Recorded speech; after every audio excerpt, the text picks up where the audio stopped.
don't know her. So she is a translator for Our Lady at Medjugorje, Our Lady of Medjugorje, for the visionaries there. And she's an international ambassador for Mary's Meals. She is an archduchess. Her name is Milona Ilona, but known to all of us as Milona. She's a member of the former imperial family of the Habsburgs. Coming from a devout Catholic family, Milona had visited Marian apparition sites like Fatima and Portugal before going to Medjugorje, Bosnia and Herzegovina, then called Yugoslavia, and Mary stole her heart there. On the 24th of June 1981, 6 young people in Medjugorje had reported seeing the Blessed Virgin Mary on a hill now known as Apparition Hill. The apparitions continue to be reported daily, and many of you would have read her message yesterday. There's a monthly message which you would have read, and it's now a very popular pilgrimage destination. During a 3-day pilgrimage there, when she was in her 20s, Milona had a life-changing experience on Apparition Hill. She gave up her earthly title and comfortable life to become a volunteer at Medjugorje. She served as secretary to the late Father Slavko Barbaric, who also came in 1987 here. He was the spiritual director to the Visionaries, and she has translated throughout the years for the Visionaries and for others. Milona is also an international ambassador for Mary's Meals, which provides a meal to more than 2.4 million children worldwide every school day. It's amazing. So I'll ask our dear Milona to come and to speak to us.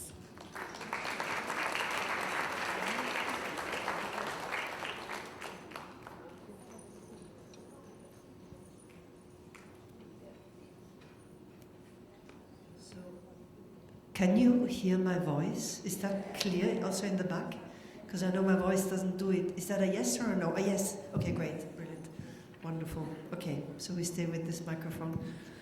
So, Candace, you've said it all.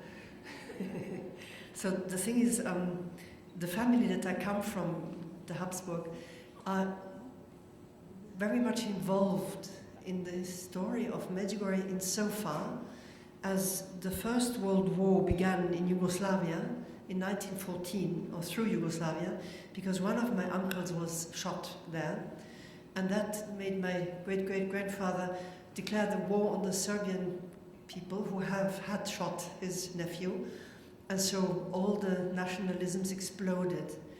And I remember one of the descendants of the shot Archduke Franz Ferdinand, when he heard about the apparitions, he said, "If the Queen of Peace can go there, so can I." And he went and he had a mass celebrated for the one who assassinated his grandfather. And that was one of my first uncles who went there. And I thought, wow, that is forgiveness. Because the assassination had so much consequences for these children who were left orphans when both their parents were shot in Sarajevo. So with all this in the background, we personally heard about Medjugorje for the first time in 1983, and we were given a little article about it. And when I saw 6 children see Mary in Yugoslavia, I thought, nah, we don't need that. We have Fatima, like Candace said, I grew up with Fatima, and we have the church. What more can we possibly need? And you see, Fatima was the place my father discovered when he was a young refugee from Hungary, when the Soviet Union took over Hungary and it became communist. And as we were a Catholic family ruling, we were destined to die. And so that my father fled with his family, and Fatima hosted many of these exiled royals at the time. And they died then, I still knew most of them. And they were all sitting there in their houses, and were there, refugee kings and queens, and nothing is more poor, I would say, than an exiled king, because nobody wants him, nobody needs him, he's gone, yeah? And my father was one member of such a family, and he, when he arrived in Portugal, he was very lost. He was a young man who had lost everything. He was just 15 when he arrived in Portugal, and he went to Fatima, and in Fatima, he said he found peace. So we grew up with the knowledge, this word that our father used to say, the world can take everything from you, but when you have peace, you're not the loser. You don't lose it all. And he lived that, so he was a really good example for us. And my mother was half Italian, half German, and her Italian grandmothers were already sort of connected with Lourdes, for example. One of her grandmothers used to go to Lourdes every year for a few months and sort of said, bye family, I'm going into paradise, locked her house and stayed with the Soubirous family, which is Bernadette's family, and just served the sick. So you see, and one of my Italian grandmother's cousins was secretary to Sister Lucy. So there wasn't much of an excuse I could possibly use or take any credit for what happened in my life, because there's a whole bunch, yeah, praying on the other side for the conversion of their little poor descendants, yeah. And so when the year 1983 and 1984 came, we were discovering this obscure place called Medjugorje, where nobody could say the word and nobody knew where it was. And it was on no map, obviously, it's like so small. But we knew from Croatian people through Austria that it was near Mostar. And so one of my uncles started to search, and he found something. He found a way to get there. And he just said, well, if this is true, we can't miss that, because we have to find out. And in May 1984, something had been happening in my own heart, and I didn't know these things. Yeah, that was complete new territory, because I had begun a certain path of conversion with the charismatic renewal in France in 1981 and 1982, with a community called Emmanuel Community, and they were having sessions of prayer and praise and everything in Paray-le-Monial, which is the place where the Sacred Heart of Jesus revealed himself to Marguerite Marie Alacoque. And the whole devotion to the Sacred Heart of Jesus comes mainly from there, in France, surtout. And so I had experiences with the Lord, and I loved him, but I didn't know that God would intervene in a life like he did. And that happened in 1984, because my little corner, that was my excuse not to go to Medjugorje, my Fatima corner, began to make a noise, and I didn't know what this was, yeah? And it was kind of scary, because I felt that there was some authority saying, she, the one I know from Fatima, she's there, and you better go to Medjugorje. And I thought, okay, well, there was a sort of authority, there was an excitement, and there was an awe feeling, yeah? And in May, we still had a big party. It was a charity party, but it was a ball, yeah? Everybody was sitting in long dresses, and we had this huge table full of youngsters. 25 I was at the time, so young. And we were all saying, well, if this Medjugorje really exists, and if this is really true, then life will never be the same. We all had this funny feeling that something massive was happening. And one of our friends said, well, if Medjugorje is really true, then we're all going to finish with the Carthusians, like a completely severe, contemplative, enclosed order, yeah? And nevertheless, 1 month later, we were all on a bus. All the youngsters and our aunts who were 80 plus us, the young ones, who were going down in 2 buses from Munich and from Salzburg. And we drove into this communist Yugoslavia. And there was a moment of fear gripped me when I saw the difference in the atmosphere between Bavaria, Austria, the very free West, and then that. When that became, there's a sadness in the air, people very serious, and the fear came, and I thought, well, never mind, let's just go, I'm just going to forget thinking. And we arrived in Medjugorje, and it was the evening, and at the time, those of you who've been physically in Medjugorje, you know that now you can't put the car to the church, you have to go to parking spaces, yeah? At the time, there was one road leading towards the church, and we put our bus right against the church, basically, because there was nothing, just nothing, yeah? And when we come out of our bus, loud, not very pious pilgrims, we saw utter silence. And there were many, many, many ladies in black dresses with little sort of things around their head, praying in complete silence on their knees. And an uncle of mine and I, we just sort of looked at each other and we went straight for the church. And in that church, there was an atmosphere, a density of prayer. Nor he nor I had ever experienced anything like this. And there was an overwhelming sense of peace, but a presence of peace in that church. And him and I went down on our knees, and it was silent in the church.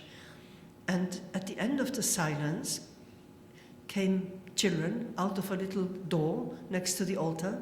Those children knelt down behind the altar, prayed something in a language I had never heard. Today I know it's called Croatian, and went out the other side of the altar. And what we then knew was we arrived on the 24th of June in the moment of the apparition of the Queen of Peace.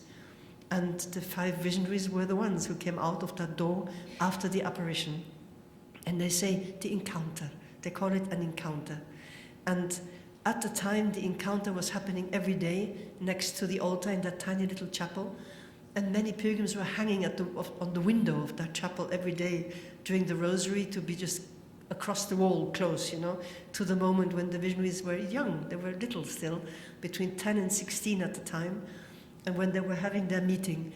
And I remember that first overwhelming sense of peace and presence, I would say, is the key to what happens in Medjugorje, because we pray, but there is a facility to pray, an easiness, because you feel so safe. And I had a conversation just beforehand, before we meet here, with a young lady who was in Medjugorje recently, and she also felt that peace and that sense of total safety that is real there. And at the time, Medjugorje was so small, there were no hotels, no pensions, nothing. So we slept in a little wood behind the church. It's next to the school, of those of you who know. And we had 2 tents of the Order of Malta, one for the ladies and one for the boys. And the boys were also the uncles 80 and the cousins younger, and the aunts 80 and the kids younger. So we were in 2 tents with a cross of the Order of Malta painted on it. Well, we spent 1 night, and then the police was there. And the police in the atheistic state of Yugoslavia said, this is forbidden. You cannot have a cross painted on your tent. They threw us out. They said, you cannot sleep in here. They locked the tents with sort of metal things and sealed them, so we could just push our sleeping bags in and our picnic bags, and we slept outside. And the aunts, who were a bit, they couldn't sleep in sleeping bags behind the church, they went to the houses of the locals, who, as many of you know, gave their own beds. They gave their own beds, and they slept in the kitchen and gave their beds to the pilgrims, because they knew the pilgrims were coming, because the Gospa, Our Lady, was calling them. So that was the first experience of a pilgrimage, like complete pilgrimage, because we had sitting outside the whole time, sleeping outside, sitting outside, walking outside, torrential heat, and then picnic in the little wood. There was no coffee, no restaurant, no nothing, no pizza. Now there's full of food everywhere. There was nothing. We had biscuits and sandwiches, nothing. And but we had one thing, and we had time, and we had nothing to do, which was for us a bit boring, but it was the space that was given so that the Lord could enter in many of our lives in a completely new way. And that, I sometimes feel sorry for the pilgrims now, because they come with guides who are worried that the pilgrims get bored, and so they make them do many things. And it's wonderful because we have many witnesses and things. But I believe very much the main thing a pilgrim will ever need is to come home with his own experience, a new, renewed experience with the Lord and Our Lady, because that will change lives. Not how many people we know, how many visionaries we know, or how many witnesses we've seen, because what changes our life is us, our heart meeting our God. And that is what Our Lady always says, everything from the heart, encounter with God. And many of us had their life-changing moment in those 3 days. like Candice said. So did I. And I want to just share it a little bit because it was such a massive moment for me. It was going up the way of the cross. We have 2 hills in Medjugorje. One is higher. It's called Cross Mountain in English, Križevac in Croatian. And we have Podbrdo, which is Apparition Hill, in other words, in English. And Brdo Kazanja in Croatian. And we started to walk up from the tent up through the one road to the foot of the hill. That was okay. It was hot, but it was okay. And then we started to climb. And at the time, the rocks were a bit more rough than today. So it was very climby, yeah? And we could better because we could get a grip with our feet. Today we slip a bit more, yeah? But at the time we could really sort of climb.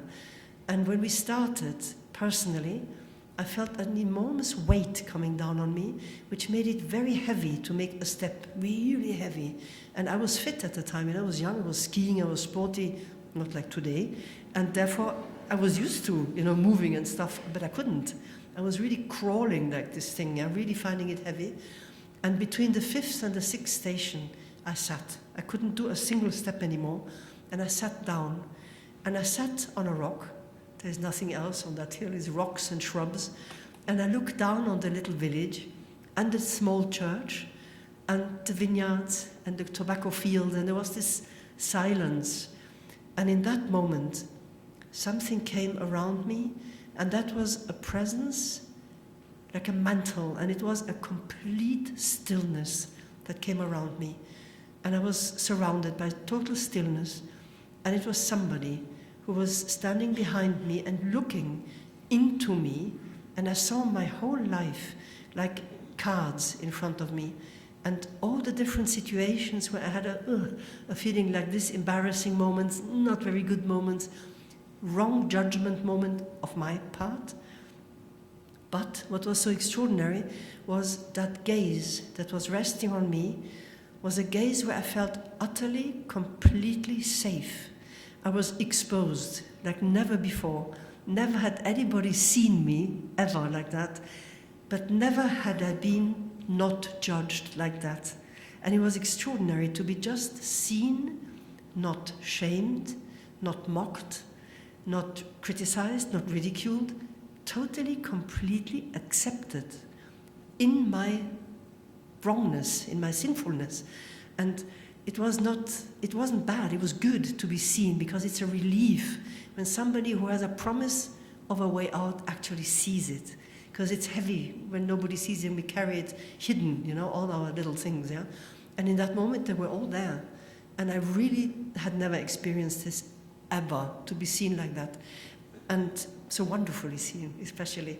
And there were 3 questions that were put to me in a very gentle way. And it was, if Medjugorje is true, then how could you ever call yourself a Christian?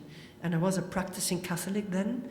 And I felt, you know, a little bit more Catholic than others, my friends, who didn't believe and I didn't do certain things because I was Catholic. So a little hypocritical worm had sort of wormed itself into my being, yeah, in my soul or somewhere. And this thing was gone. I can tell you that thing, how could you call yourself a Catholic, a Christian? I put that away because I knew I wasn't really. I had not experienced the fullness of a Christian life. I didn't know. I had rules, I had behavior, I had moments, but the fullness of a life offered, I had no idea. Second question was, if this Medjugorje is really true, then who is the God that you say you believe in? And that, when she said, you say you believe in, it questioned again my faith completely, yeah? Because I always said it. I said I believe, but I was compromised, obviously, with everything around me. And I was defending the Pope at the time already. I was defending Catholicism and the values and stuff. But I had never asked myself who my God is for me. I just never thought that far.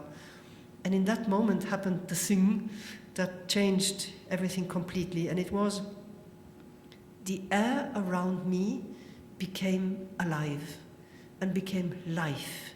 And there was like sparkling life. everything around me, and it's so huge, yeah, so big and so magnificent that I would have been squashed, I would have died if I hadn't been under that safety mantle, because it was mighty huge, yeah? And it wasn't a magnetic field, it was somebody as well, but somebody massively huge, yeah? And wonderful, not scary at all, just wonderful, but huge. And it was also a gaze that gazed upon the one and the mantle and myself, yeah? And that gaze was so that I felt that he wanted, I say he because God, wanted something back that I had taken from him. And that was myself, my life. Because I had, through my education, I had criteria for life. I had aims, goals, you have to do this, you have to do that, you have to be like this. Patati et patata, like you say in French, yeah? La-di-da. And there's a lot of rules and behaviors and stuff. Well, I had rebelled. I had not done what I should have done. I've done wrong things. So in that moment, I knew perfectly well that all my idols, all my little things that I had sort of, my aims, my important things that I was worshipping in a certain way, were dust. They became just blown away like nothing. And there was desert, yeah? And I just felt those eyes, and I knew that it was God who wanted to be my Father, my God, my Creator, the one who knew me through and through, who had made me and who had a plan for me. And he knows who I am. I do not. And I really didn't. And this was so much, yeah, and so much went away with that gaze, because there was so much wrong and unnecessary frills in my life. They were like blown, yeah. And the next thing I saw was all that life around me, this extraordinary spark and gold and everything, went like with a breeze, with little wind, moved into the church that had no roof in that moment, and this whole life went into the building of the church down there, and everything disappeared, like gone. And I was just sitting there on my rock, totally peaceful, completely empty. I didn't know who I was, nor where I was coming from, nor where I was going to, and I really didn't know the way up the hill, because my group was gone, yeah? And I was completely alone, and I sat there, like wiped out in a way. It was extraordinary, because I couldn't do this. Everything felt different. My body, I don't know what happened, but my feeling of the rock, my feet, everything felt different. I didn't know what a rock was anymore. This feeling when you know nothing, and I had to completely just sit there, couldn't move. And thank God for priests, because I saw a priest climbing up the hill. And suddenly I stood up like this, and he was a small, slim priest, and I'm big. I stood up, and I said to him in English, I said, "Father, can you help me up the hill?" And he sort of looked at me, and he said, "Follow me." And when Jesus says, "Follow me," yeah, I understood later while it was happening, when he says, "I am the way, the truth, and the life."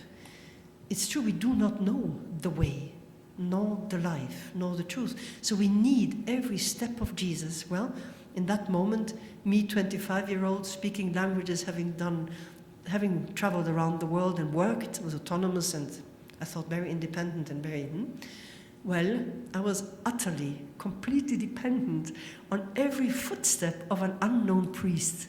And I remember nothing of the way of the cross. I was unable to think. I just saw his feet, and I put my feet where he put his feet, because it was very rocky, and I had nothing in me to know where to go to. And in this strange way, we landed at the bottom of the cross, at the foot of the cross. And it's very beautiful up there. There's a great view, and it's just a very nice moment, I find. And I didn't know what to do with myself, so I said to the priest, "Father, please, can I confess?" And Medjugorje has this confession thing, yeah? Confession is like a key to the experience of Medjugorje. And in that moment, I think I had my first honest confession. Because before I had a list of sins, yeah, that I knew were wrong. Well, I did say it, and a week later I had basically done everything again. So it was frustrating, it was stagnating somehow. And in that moment, there were 25 years of life that came out, of searching, of wanting, because God had come. And everything that I had been fighting. I wasn't very nice. I was called the rebel at home, yeah? And there was a reason, my poor mom, my poor parents, and my poor brothers and sisters, yeah, also. Because I was with nails and fringes and that type of person, yeah? And there has come the Lord, and God had come, and I knew there was more to life than what was visible. And I said to the priest, I said, why did he come so late? Because I felt so old at 25. I felt old, tired, and I was tough, you know. I hadn't cried in ages, because I said, when somebody said, oh, I love you, I said, yeah, you love me, sure.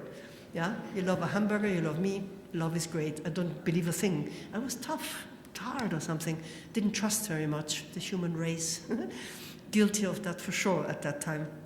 Loved the people, but didn't trust. Didn't entrust myself at all. And in that moment, all this opened up, and every cell of my being had water to shed. And it wasn't sadness, but it was like being washed, I think. I'm not sure what it was. But I cried, and tears just came from everywhere.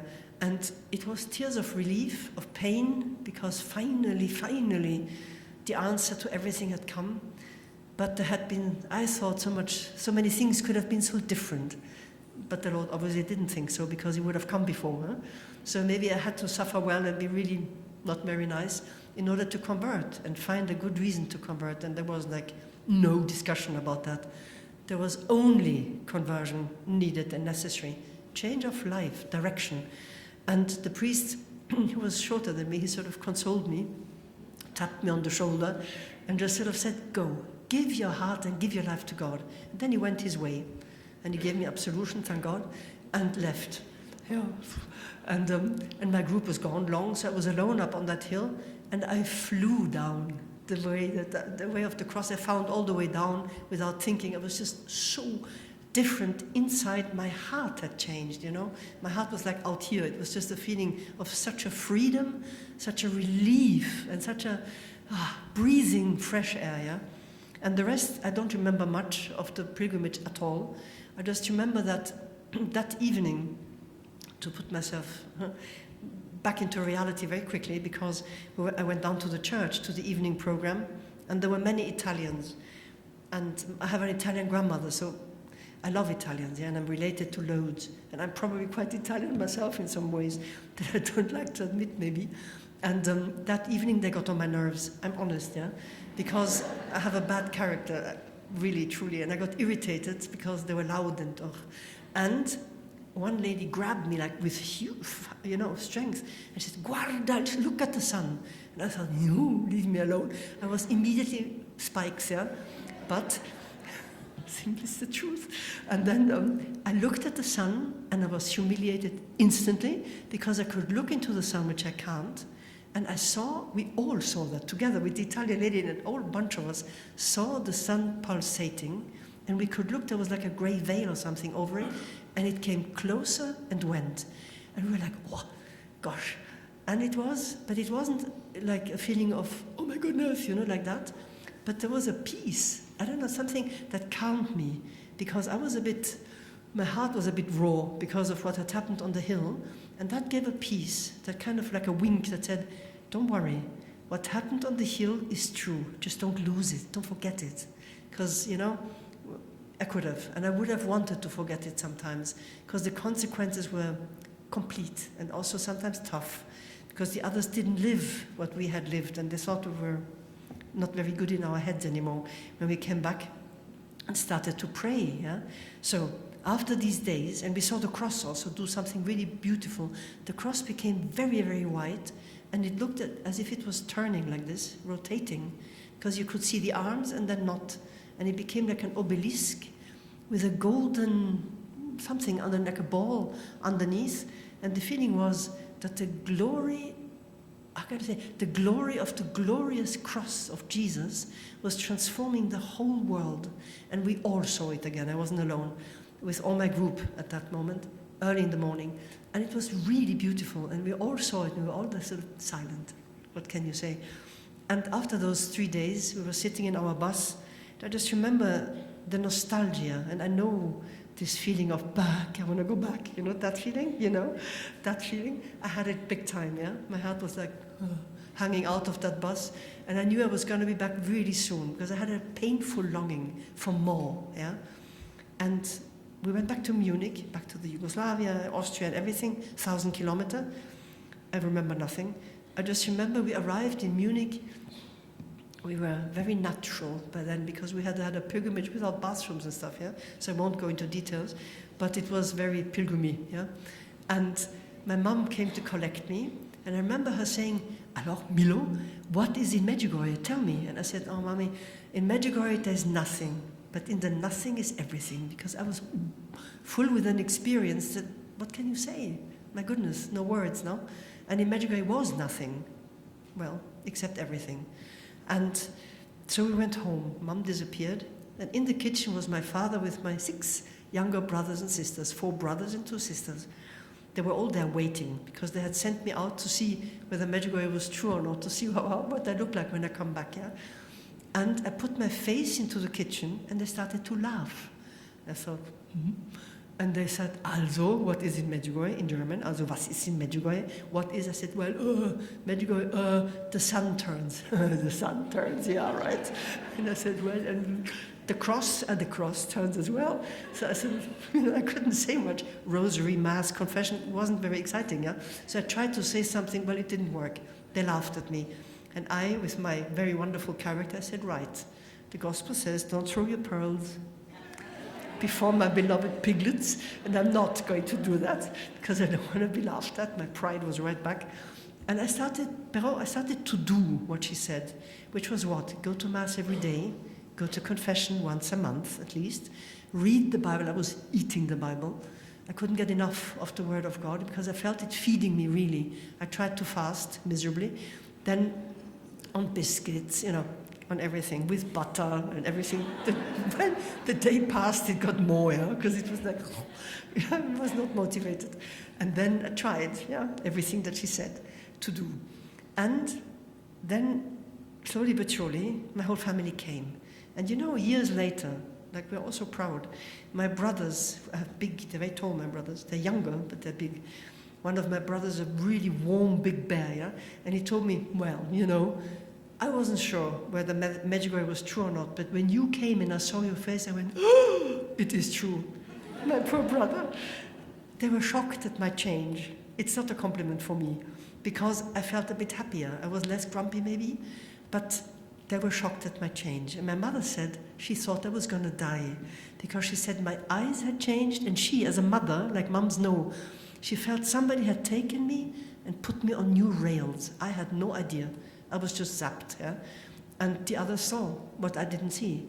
The change I didn't see at all. I just needed to look for God more, And I remember people didn't like it very much because they felt frightened that somebody like me, who was going out a lot and had lots of friends and stuff, suddenly stopped because I couldn't anymore. I couldn't drink too much. I liked it before, and I smoked and everything, and I had to stop drinking too much, I stopped drinking altogether because I knew it didn't like the change it did, that I needed before suddenly it disturbed me, because I wanted to live what I had lived in Medjugorje, which is when you meet God, you don't want other things to influence.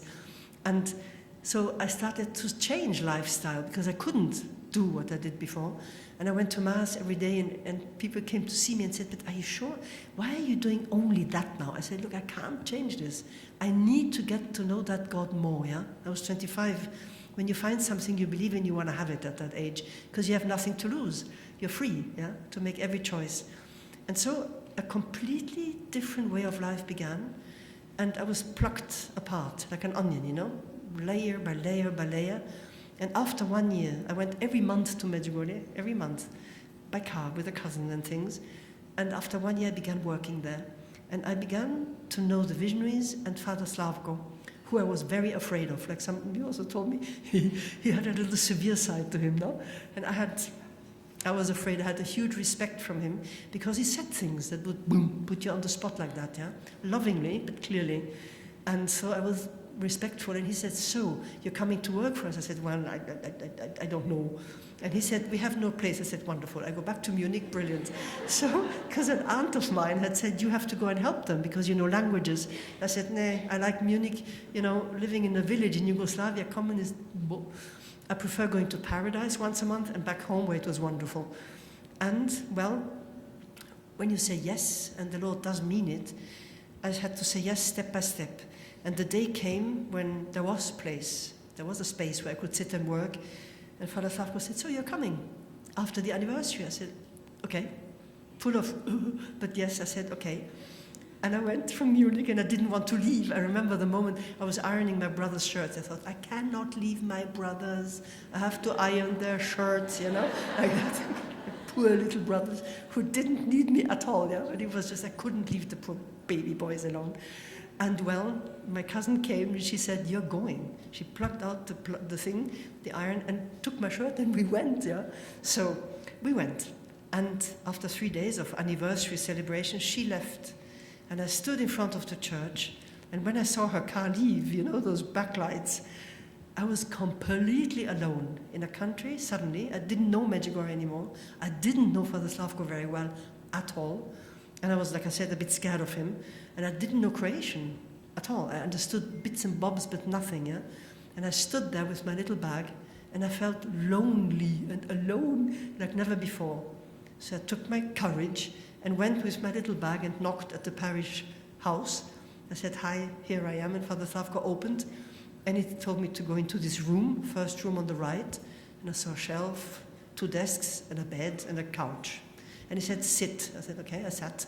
Then he said, write. I said, okay. There was a pen, there were postcards and a stack of letters. And he says, read. And I said, okay. I took a letter. I was like, oh. And there was a letter in Portuguese from Brazil. You remember at the time we had those very light blue papers that were flying, no? There was one of those, like pages full of a complete life confession. And I was feeling, oh gosh, I can't read that. This is a confession. And I said to Father Slavko, I said, Father, this is a confession. I can't read that. And he said, read, translate to me. So I did. And he said to me, write on the card. And I did. And he signed. And we put a date. And that was my first day. I did just that. And then he said to me, stay. And the afternoon, all the visionaries came, and it was the apparition room. So from that day, every day, I was at the apparition, whether I wanted to or not, actually, because he just locked me in, yeah? And I was in that room, and I got a plate of food during the day, and, you know, was sitting in there working, kind of afraid and weird and cozy at the same time. It was so strange. And he spoke German, thank God. Otherwise, I really didn't know what I would have done. And so the visionaries came, and what did we do? We put all the intentions of the people in the basket at the foot of where they were kneeling, and we prayed for the intentions and already blessed the postcards. So we sent out those postcards into the whole world, and answers started coming back, extraordinary things. I was so touched because there were people one wanted to not live anymore. And he got the card and found a reason to continue living because he was heard and he was seen, you see? It always comes down to heard and seen and received. His prayers were heard, received, prayed for, and he mattered. And that man found courage to live. I thought, whoa, what's happening in this Medjugorje? Because how did they know anyway that he was appearing? From Brazil, from America, how did they know? I didn't know. Nobody wrote letters in Medjugorje about that. It just came by itself, yeah? And that was the beginning of my work. And then I learned what intercession means, yeah? Because I didn't know. And I saw that Our Lady was praying for the people and things happened. And they received the graces. And then I started to translate Father Slavko Viva, yeah, with microphone, because there were pilgrims from everywhere, and we combined languages, yeah? German, French, or English, Italian, or something. So he could speak to a few groups at once because there were so many pilgrims. And so we started to do that. And then came the first journey. And that was, well, you know, when you translate like that is one thing, but when you start to travel as a translator, which I wasn't, I had never learned to translate, it's a bit more scary because there are bishops, there are people, and then it becomes official and public. In Medjugorje it's different, yeah? But out, we went to Ireland, and I didn't want to go. But at the time, in communist times, the sisters and those who knew English didn't have passports because the Catholics were never given passports. Father Slavko had one from Croatia, but nobody else did. And so I was sent by the nuns, Sister Janja, any of you who may know her, and she told me, you go, you speak English, you just go with him. I said, but I can't do that. And she said, yes, you can, okay. So I went. I still couldn't properly do that, but I went. And we started, and that's how the travels began, to translate from German into whatever language where he was invited. And then the visionaries came along. And that's when I began to translate them. And that is what? That is the apparition. Every day when Our Lady comes, until today, I do the same thing. And it's for me, I think, just the most beautiful thing. Because to translate her and to describe her, I think there is no better news for us. Because that's how we get to know our God. I think it's just simply so lovely. And do you think we should have a pause? Or should I go on describing the apparition? Yeah? And if you're tired, just say that and I'll do a pause, yeah? And so until today, what happens? The visionaries have daily apparitions. And it began in 1981, like Candice said. And it began with two girls going for a walk, and Ivanka and Mirjana. And Ivanka had just lost her mother, and she was broken-hearted. And Father Jozo told me she wanted to die when he was at the funeral, and she wanted to go into the tomb with her mother. She was so upset to lose her. She was 15, the mother was in her 30s, she had little brothers. It was a nightmare for her. And she says today, when I translate her, she says, "My friends, I do not know why I looked back onto the hill while we were on our little walk." And she said, "But I did." And there she stood, the most beautiful woman in the middle of the rocks, the shrubs, on a cloud with a grey dress, a white veil, a crown of stars around her head with something in her arms. They said the baby. And she was covering and uncovering him. And she said to Mirjana, "Look, the Gospa." And Gospa is the word for Our Lady, Blessed Mother. And Mirjana, in her Herzegovina ways, she says, "Leave her in heaven. That's where she is. Let's go home." And so Ivanka says, "I said more nothing," and we went. And then came Vitska, and Vitska has this wonderful, charismatic personality with a big smile and talks and is happy and funny. And she saw Ivanka, and Ivanka says that she asked her, "Are you okay, Ivanka?" And Ivanka says, "Come." And they went back, and the lady stood there, still there in the shrubs. And that's when they stayed, that's when they remained. And Ivanka says, every feeling in this world overcame us. Fear, joy, panic, laughing, crying, everything at once. And Ivanka says, I felt motherly security, because she didn't have a mom. The others don't never say that, she does, she did. And Vitska went running to catch Ivan and another Ivan, who only came on the first day. And the Ivan we have today was there that day as well, Ivan Dragicevic. And he said, "I know Vitska, I know she talks," but that moment she wasn't talking, she was shouting. And she came running and said, come, look. And so they went with her. And they had been playing football, had some apples with them, and were going home.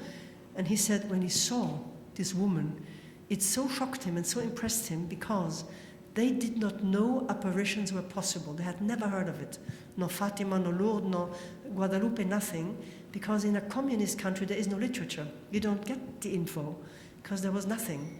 And in an atheistic state, it's all illegal material, yeah, so you don't have access. They have singing. They have tradition of singing. That's how they learn the catechism. And in that moment, he said the shock was such that he dropped everything he had and ran home. And the girls are cheeky, but they say, like every courageous man, they ran. The Herzegovina is so funny. And so the other Ivan went home. I don't know what he did. He became silent. Ivan said the longest night of his life began, because he locked himself in. And he said he had one terror, that the woman would come into his room and he wouldn't know where to run to, where to hide for that. And he said he thought he was crazy. He didn't understand what had happened and what this was. Yeah? And the girls talked more at home. And so the next morning, the whole village knew. And everybody was at the doors of those 6 kids. Yeah? And actually of 4, because 2 were not allowed. They were locked home. And 2 others then joined them. And that is the group we have today. And the parents were very worried, because the punishments would be dire if religious manifestations happen, yeah, outside the building of the church. So they said, don't you even talk about that. Be quiet. It's not true. Don't play with that, yeah. And the visionaries said just what had happened, seen the lady. And they felt a desire. As the day passed, they felt a longing to go up again and have a look, whether she has left a trace. They say whether she dropped something. And they went. And there we have already the two dimensions. We have the villagers who say what they live, and the visionaries what they live. And the villagers were accompanying them and say they were so quick we couldn't follow. And the visionaries say they were barefooted. In the beginning we felt the rocks, and then less and less. They felt like carried up. And they said when we arrived at the spot, she's already stood there waiting for them. And they said this day she had nothing in her arms, but she was there with her arms open and telling them to come closer. And Ivan always speaks about that. He says he was shaking so much that he couldn't look her in the face because she's so impressive. And his head kept on, his head falling down and shaking. And Vitska, a bit more courageous, she had holy water from her grandmother. And her grandmother had said, well, if that lady is from heaven, if you sprinkle, she will stay. And if she's from the devil, she will go. And so Vitska sprinkled her. And Vitska, when she talks about it, she says, she did the most beautiful smile and she stayed.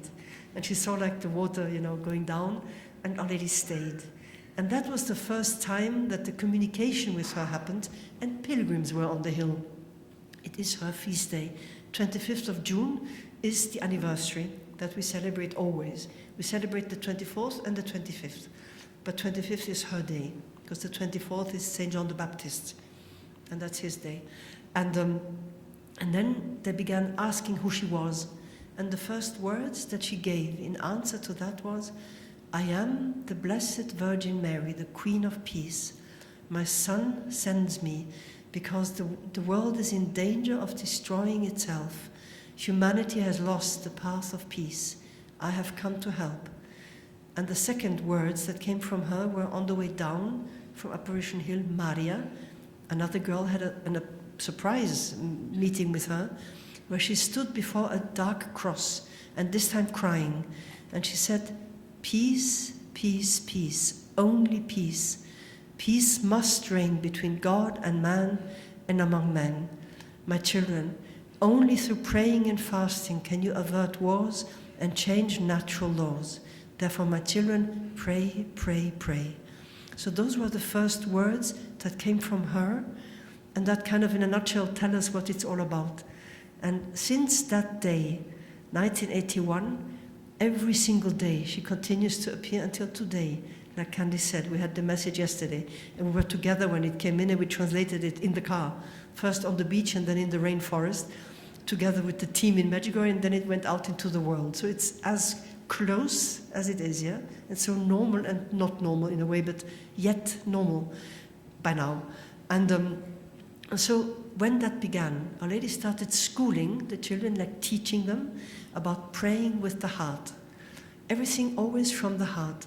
And the first sort of teaching that they speak about is confession. And they said, one day she asked us to ask the people around us whether they would like to touch her dress. And at the time, they could speak with the people around and with her. Now, no. They're completely absorbed in her presence. At the time, it was different. They didn't know the others didn't see her as well. You see, it's all the way it is. And they found out because the others asked, so what happened? And they didn't understand, only slowly. Yeah? So they had to learn as well what was actually happening to them. And they told us, Maria spoke to me about that, and she said, I took the hands of the people and put it on Our Lady's dress, and I saw that some left very dark stains on her dress, and some less dark. And she said, I started to cry, and I said, stop, you're making her dirty. And then I asked Our Lady, she said, what are those stains? And she said, my children, those are your sins. Your sin makes you dirty. I invite you to go to confession. And Maria told me after the apparition, she didn't remember at all who left what stain. During the apparition, she knew exactly who had left the dark stain, but afterwards not. And I always think it's so wonderful to see how she teaches in practicality. She doesn't speak about confession, she makes them live it. And Maria knows that when you confess your sin, it's gone, forgotten. And there will be no exposing, no shaming, no nothing, because she lived that herself. And in the moment she knew exactly, but she can go to nobody saying, I know, you left a black stain, you know. None of that, none of this thingy that we have in the world so strongly, no?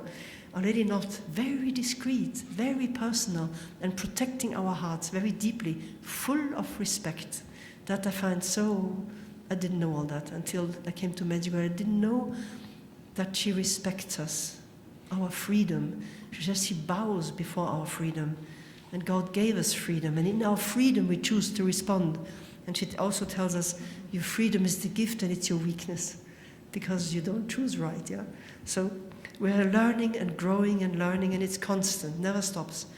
So since those days, all of this began.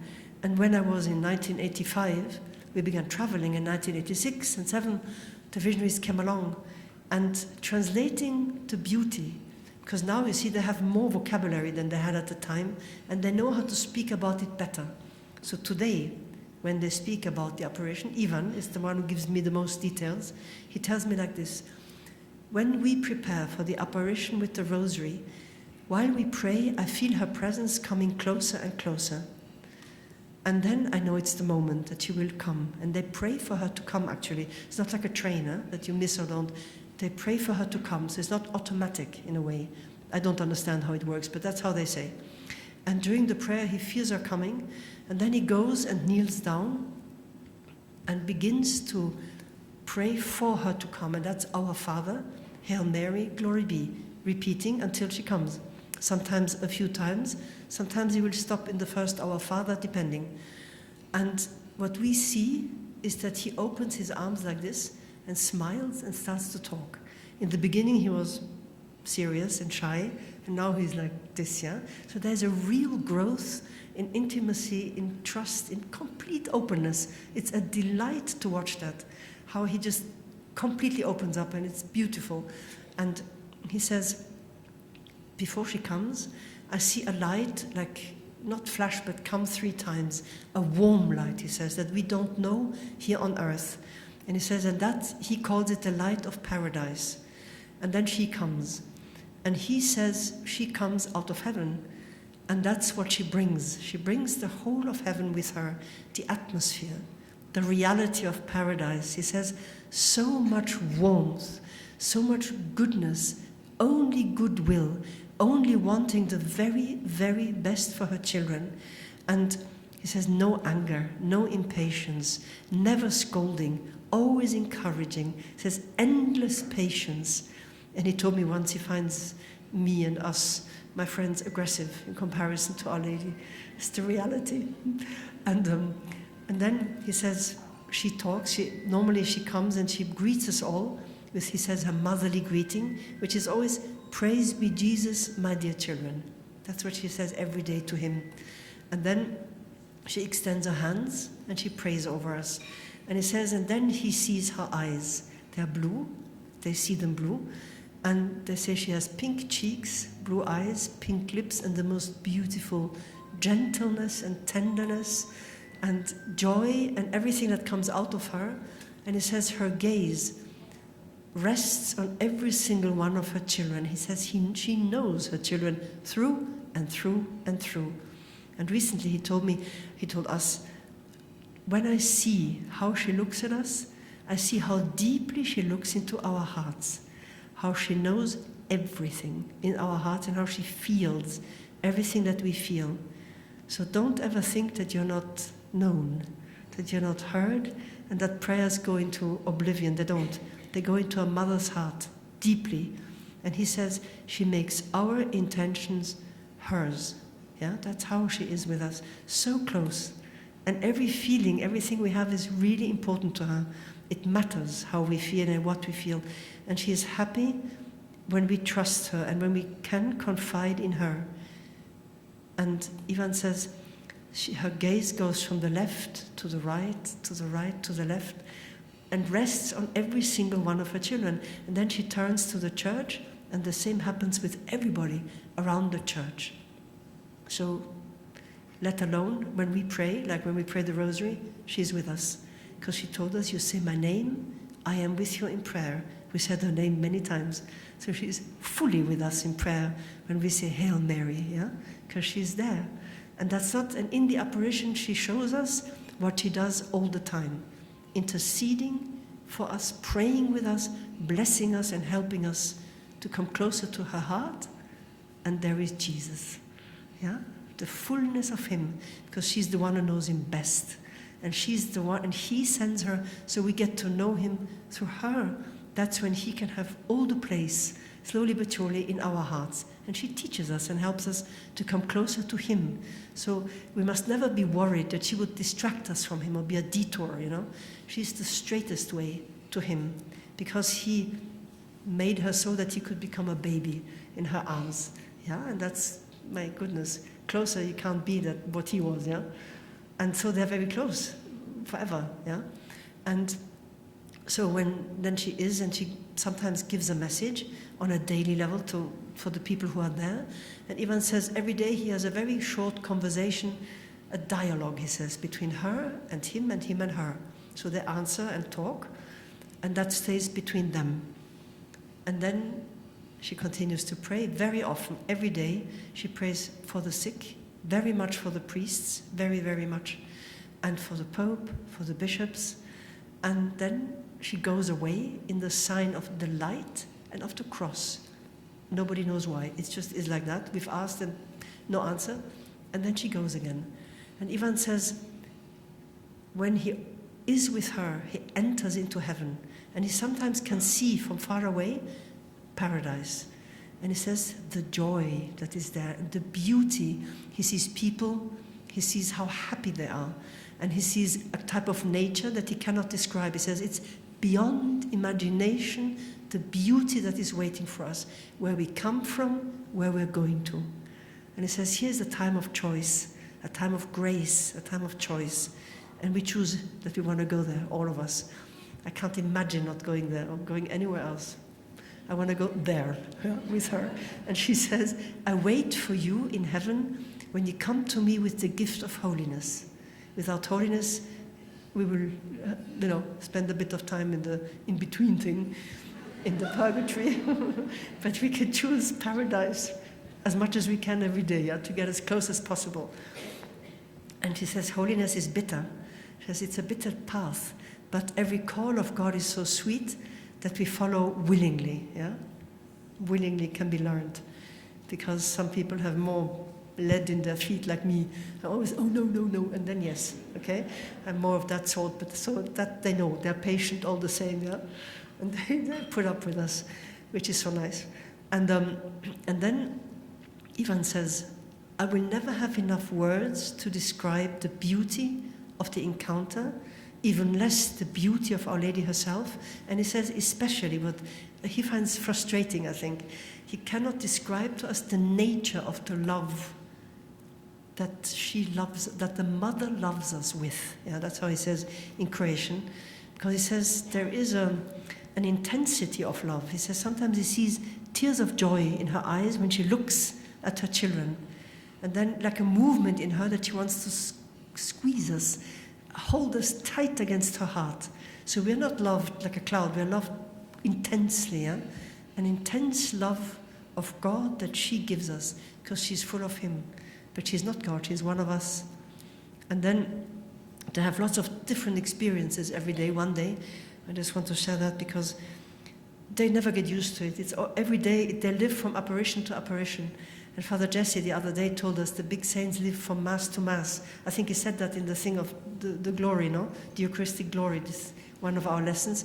And that's really what they teach us, because when you live from apparition to apparition, you always go to Mass afterwards. So it's also from Mass to Mass. And Mass becomes more and more alive, because the mother is there in the flesh, in the beauty, and then she leaves and we go to the Son.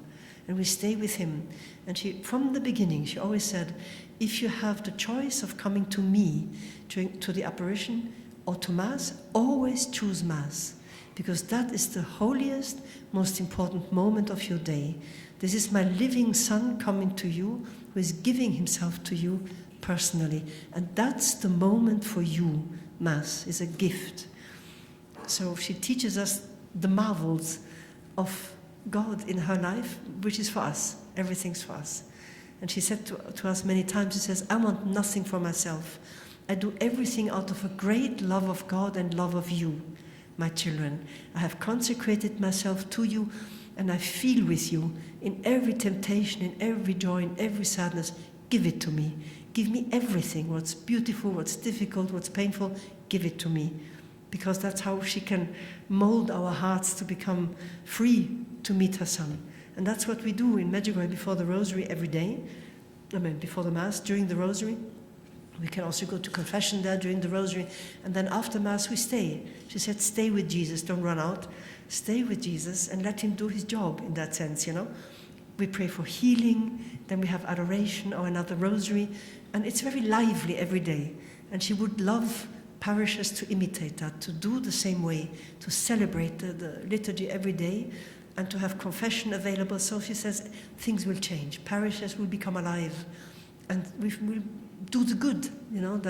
So that's been going on. And that is what I've been doing for the last 40 years. And I want to just say, 37 years ago I met Trinidad for the first time and found it wonderful, yeah? And I find it wonderful again, because what she says I see here. And really, truly, it already touched me 37 years ago, because I saw the kindness of the people. I met the community, the living waters, and I saw all the things they were doing. And I felt those living waters going out into the desert, out into the people of God. And Our Lady told us many times, if you carry my messages in your heart, they flow out of you into the hearts of the others and feed the others until peace shall reign, prayer shall reign, like a river, she says. I don't feel a thing. I feel like a piece of stone always, yeah?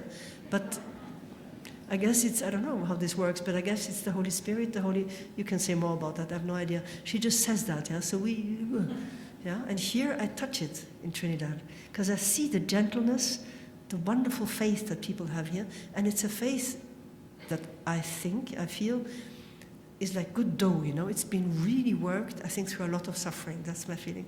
A lot of hardship and a lot of resilience and patience and acceptance, and I'm in deep admiration, I must say, of your country, of your people, and I'm really grateful to be here because it's amazing.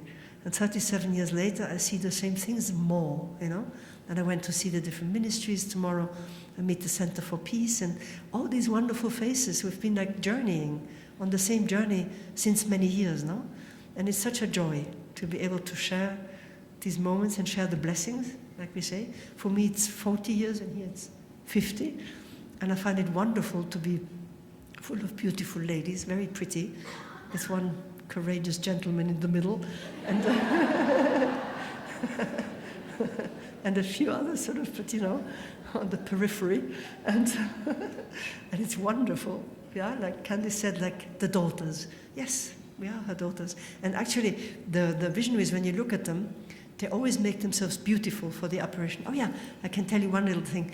Maria, visionary, was sick at home in her bed, and she had the apparition, and Lady told her, put on your new pajamas.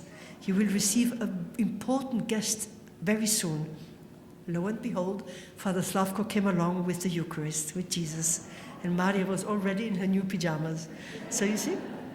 And they make themselves beautiful every day. Every day. Ivan dresses up, Maria makes herself beautiful. They meet Our Lady, and she was beautiful, beautiful dresses and beautiful women.